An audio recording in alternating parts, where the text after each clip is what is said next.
As the journey to uncovering the ancient Maya began, all evidence pointed to a peaceful civilization of people consumed by the mystery of astrology, mathematics, and the heavens. But the discovery of the Bonampak murals in 1949 shocked archaeologists and shattered this preconceived perception of the Maya as peaceful people. As a class, we had to experience for ourselves the very murals artfully painted on the walls of just 3 small rooms in one structure that completely altered all that had been known about the Maya.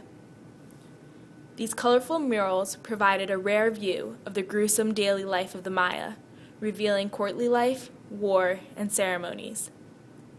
Archaeologists soon realized that for all of their heavenly concerns, the Maya engaged in the earthly tradition of warfare, torture, human sacrifice, and bloodletting.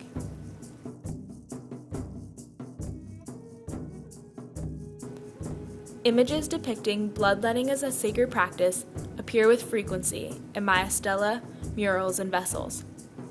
Hieroglyphic texts both corroborate the importance of the ritual act and provide details about its significance.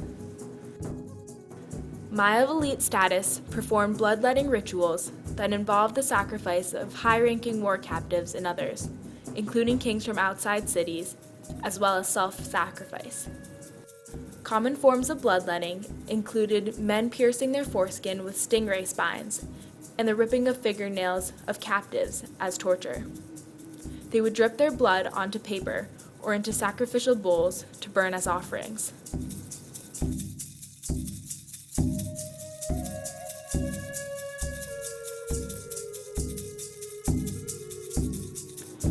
In this mural at Bonampak, the women of the royal family are depicted engaging in self-sacrifice by threading thorned ropes through their tongues, the principal form of blood sacrifice performed by a royal woman.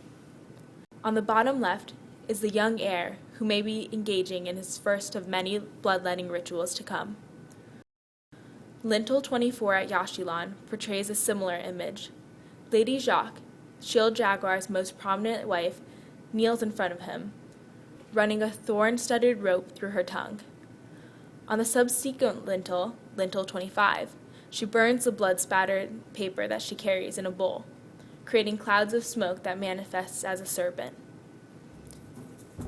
In this panel taken from Palenque, we see the great King Pakal, who holds a stingray spine bloodletter, depicting self-sacrifice.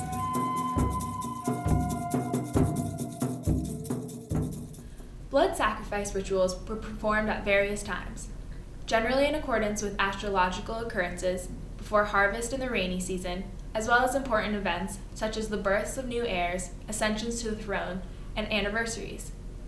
These offerings would please the gods, and it was believed that in return, the gods would give the people a time of prosperity and happiness. These bloody acts fulfilled the ancient charter with the gods that obliged humans to nourish the deities with blood drawn from their bodies. This obligation had been incurred because the deities had willingly spilled their own blood and combined it with maize in order to create humans.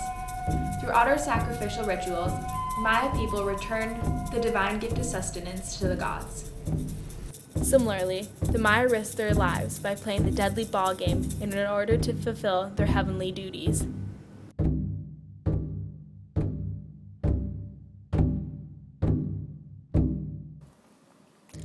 556 ball courts have been discovered across the 5 countries that made up the Mayan Empire, and none are exactly alike.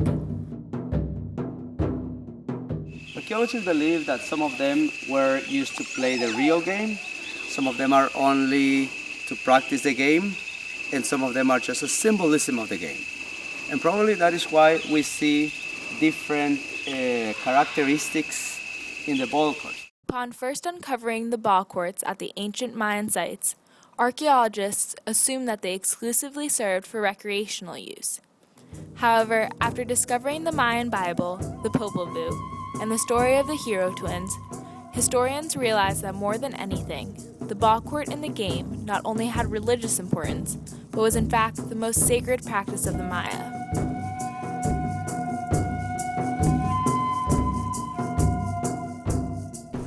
In this story, the hero twins played the ball game against the lords of Xibalba, or the underworld, twice. The first time, the hero twins lost the game and were beheaded. However, they were reincarnated and won when they played again. This time, the lords of Xibalba were beheaded and the hero twins triumphed, defeating the underworld. We have some idea as to how the ball game was played thanks to the Chronicles of the Spanish Conquistadors. The ball game was played with teams of 2 or 3 players, and the goal of the game was to pass the big, heavy rubber ball through the hoops, or in this case, hit the stone macaw heads. Players are depicted wearing shields on their arms, chest, knees, and elbows. They are also depicted wearing heavy headdresses, jade pectorals, and other jewelry. To pass the ball, players use their elbows, thighs, and hips, or basically any body part other than their hands and feet, as they're used in everyday life. Although in the Popol Vuh, the losers were beheaded, because of the Maya belief that only the best could be offered to the gods, it is unclear whether the Maya sacrificed the winners or the losers. It is also possible that sometimes no one was sacrificed at the culmination of the game.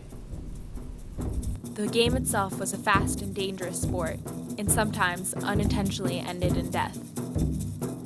Playing the ball game was an honor, and only those who were worthy of being sacrificed for the gods were allowed to play.